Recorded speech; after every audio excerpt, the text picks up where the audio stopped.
Assalamualaikum warahmatullahi wabarakatuh dan salam sejahtera Malaysia. Anda bersama saya, Janah Jalida dalam program 7 Soalan KPT dan bersama-sama saya di studio pada hari ini ialah Dr. Nurhayati Zakaria, Pengarah Bahagian Kurikulum Jabatan Pendidikan Politeknik dan Kolej Komuniti. Selamat datang Doktor ke studio pada hari ini. Terima kasih. Baik Doktor, hari ini kita akan membincangkan topik mengenai pembelajaran sepanjang hayat PHH. Mungkin ramai yang masih tidak mengetahui apa itu sebenarnya PHH. Boleh Doktor terangkan? Okey, terima kasih Puan Jana.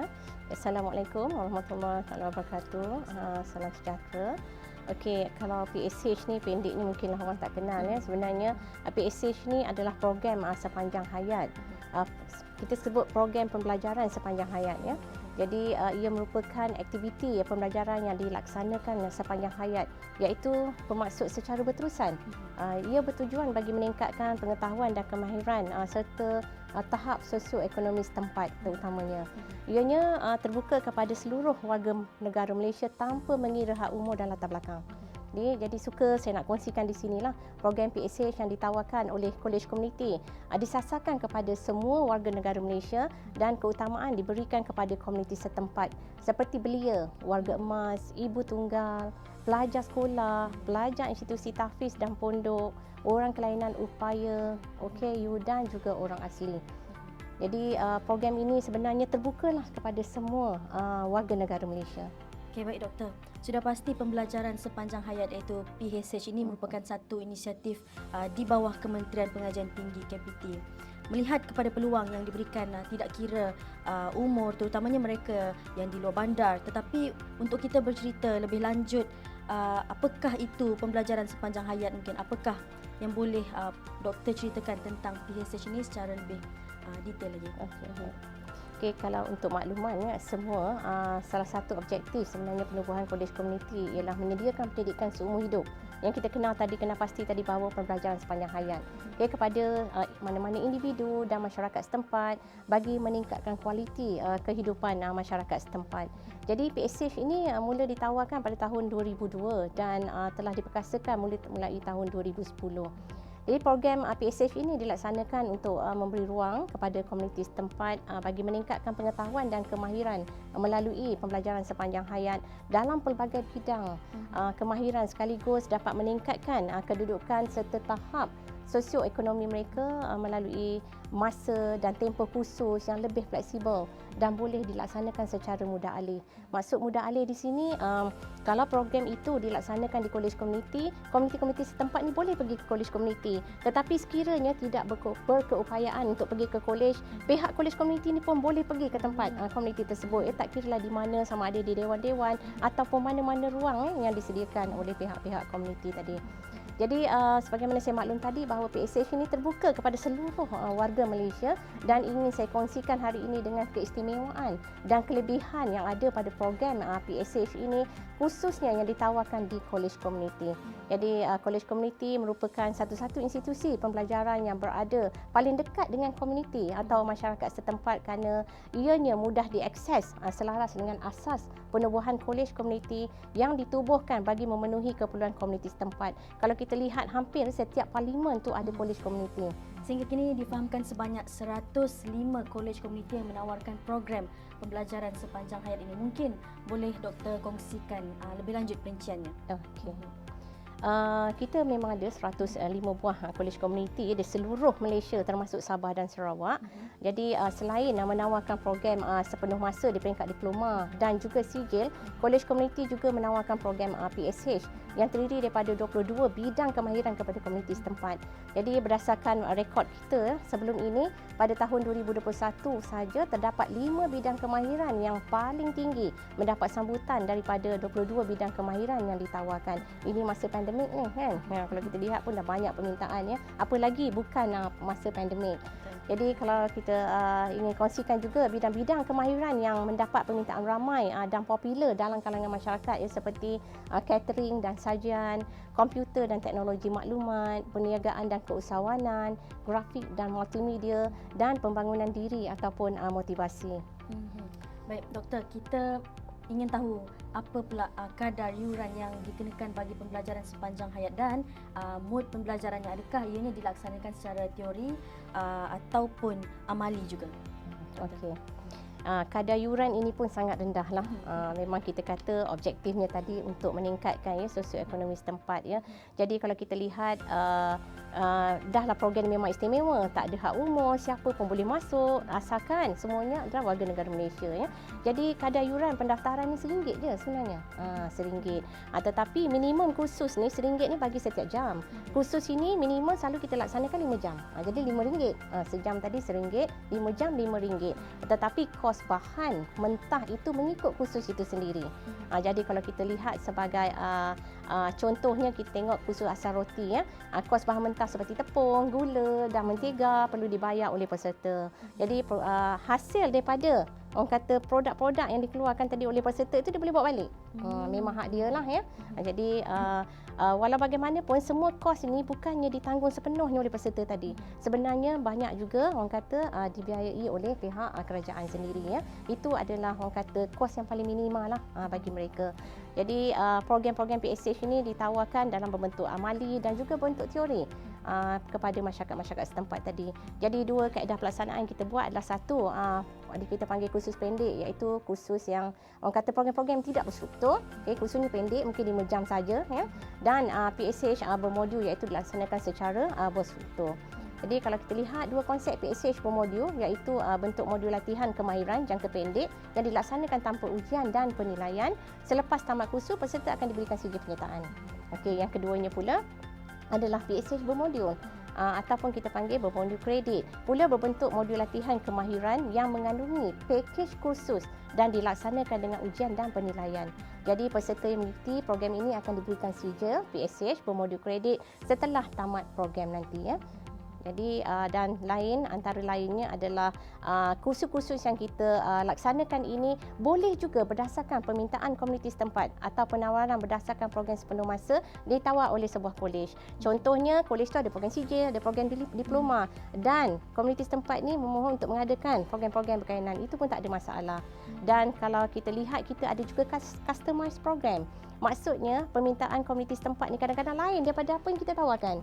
Pun kita bagi juga, kita laksanakan juga berdasarkan permintaan komuniti setempat. Jadi dari memberi peluang, sebenarnya kita nak memberi peluang kepada kumpulan-kumpulan tersebut ya untuk menentukan kandungan, kaedah pelaksanaannya bagaimana, jangka masa yang mereka ingin dan lokasi pelaksanaan program tersebut. Macam saya kata tadi, mungkin lokasi itu di kolej komuniti, tetapi ada juga lokasi di komuniti tersebut ya.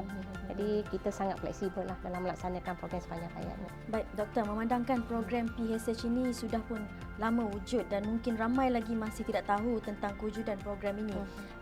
Mungkin boleh Doktor kongsikan pencapaian-pencapaian melalui PSH ini dalam melahirkan pelajar-pelajar dalam bidang-bidang yang ditawarkan. Okey, baik, terima kasih. Sebelum saya pergi lebih lanjut saya nak mengambil kesempatan nak mengucapkan terima kasih kerana memberi ruang dan peluang khususnya kepada Jabatan Pendidikan Politeknik dan Kolej Komuniti JPPKK dalam mengeluarkan lebih luas lagi kepada masyarakat untuk menyertai program PSH ini bagi meningkatkanlah tadi taraf sosioekonomi mereka ya. So alhamdulillah setakat 30 September 2022 ni latest datang ni ya. Jadi penawaran program perpelajaran sepanjang hayat yang dilaksanakan di Politeknik dan Kolej Komuniti sejak ia ditubuhkan di seluruh negara telah menerima hampir 3.5 juta penyertaan. Sangat banyak 3.5 juta tu. Jadi ianya sudah pasti merupakan satu pencapaian yang amat membanggakan, hasil usaha daripada warga pendidik yang menjadi tulang belakang dalam kedua-dua institusi yang terlibat. Jadi pada tahun 2021 iaitu tahun lalu ya, penyertaan terbesar daripada kumpulan fokus yang menyertai program PSH ini adalah memang terkejut kita tengok belia ramai belia. 49,117 orang belia dan golongan B40 seramai 28,454 orang. Dari sejumlah besar keseluruhan penyertaan tahun lalu iaitu 140,501 orang. Jadi kalau kita lihat itu zaman pandemik yang saya kata tadi. Kalau bukan pandemik lagi ramai lah sebenarnya. Baik, Doktor, mungkin Doktor boleh kongsikan apa keistimewaan lain yang ada dalam program PSH ini kalau dibandingkan dengan pengajian-pengajian lain yang ada di Malaysia, Doktor? Ini memang special lah bagi saya ya, kerana program ini macam saya sebut di awal tadi terbuka kepada semua rakyat Malaysia tanpa mengira umur dan latar belakang.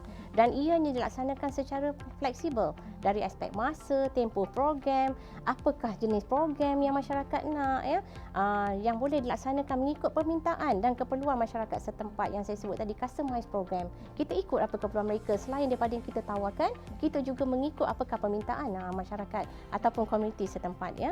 Jadi ia merupakan satu program value for money ya. Jadi di mana kos yang rendah dan berupaya memberikan impak yang besar dalam aspek peningkatan penjanaan pendapatan dan memberikan peluang perniagaan dalam tempoh latihan yang pendek ya. Apabila kita bagi latihan, contohnya kita bagi program keusahawanan. Jadi kita akan melihat sebenarnya habis je program keusahawanan ni, kita akan melihat peningkatan pendapatan masyarakat setempat ni.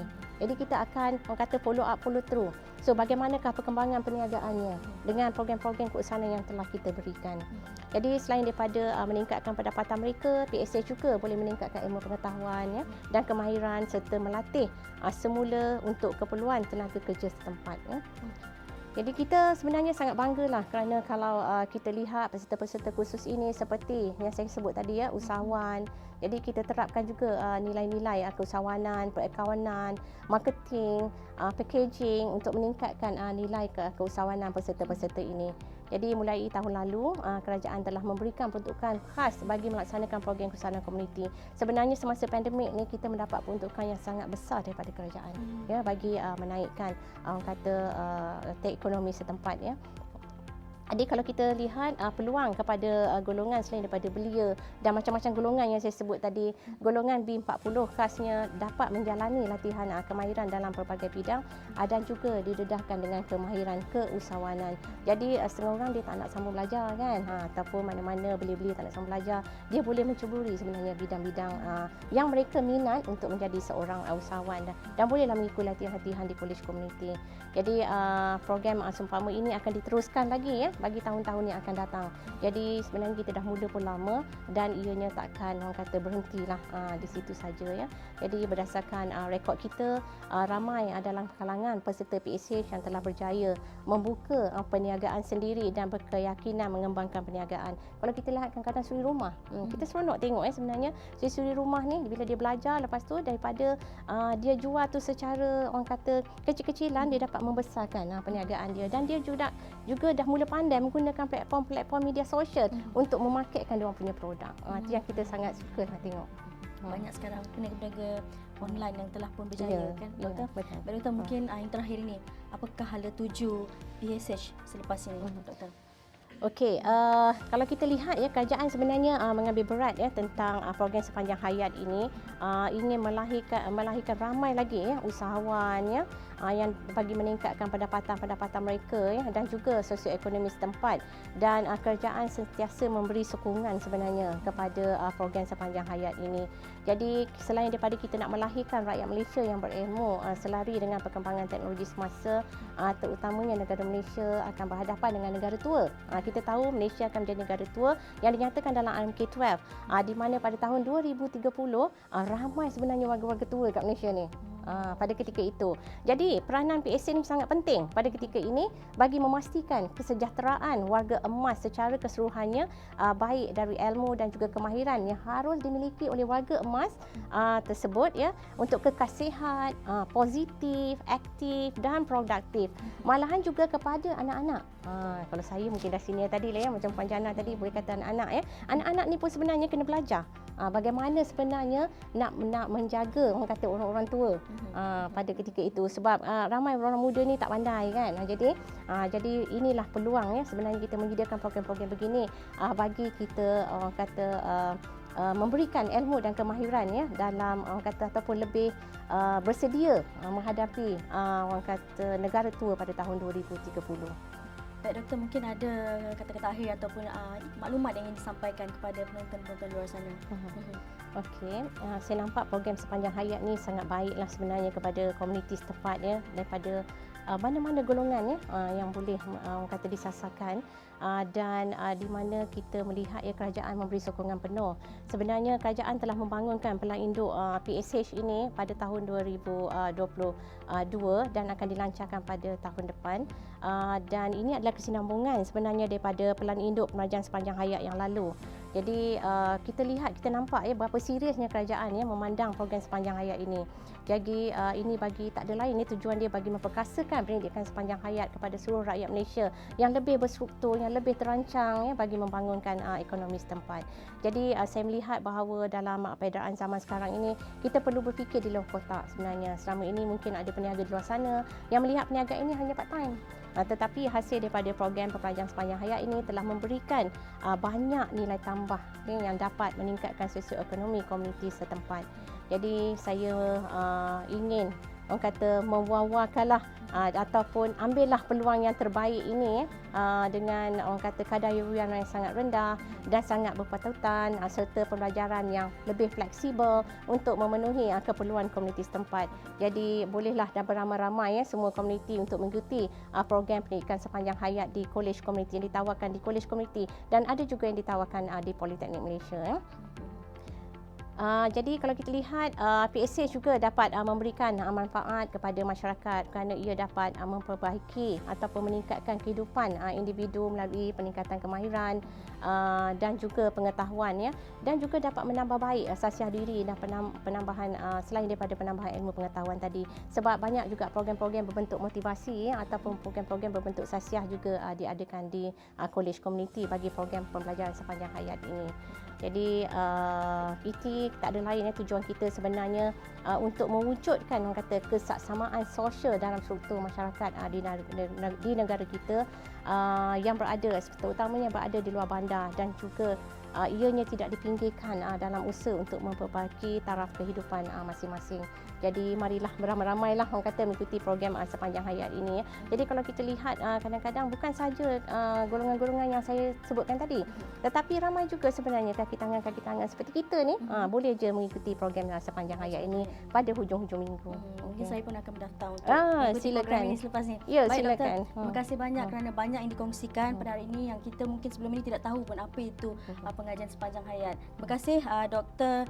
Nurhayati Zakaria, pengarah bahagian kurikulum Jabatan Pendidikan Politeknik dan Kolej Komuniti kerana sudi bersama-sama kami di studio pada hari ini. Terima kasih banyak doktor. Terima kasih Jana. Baik, untuk itu sahaja kali ini 7 soalan KPT bersama saya Jana Zaridar. Assalamualaikum warahmatullahi wabarakatuh. Waalaikumsalam.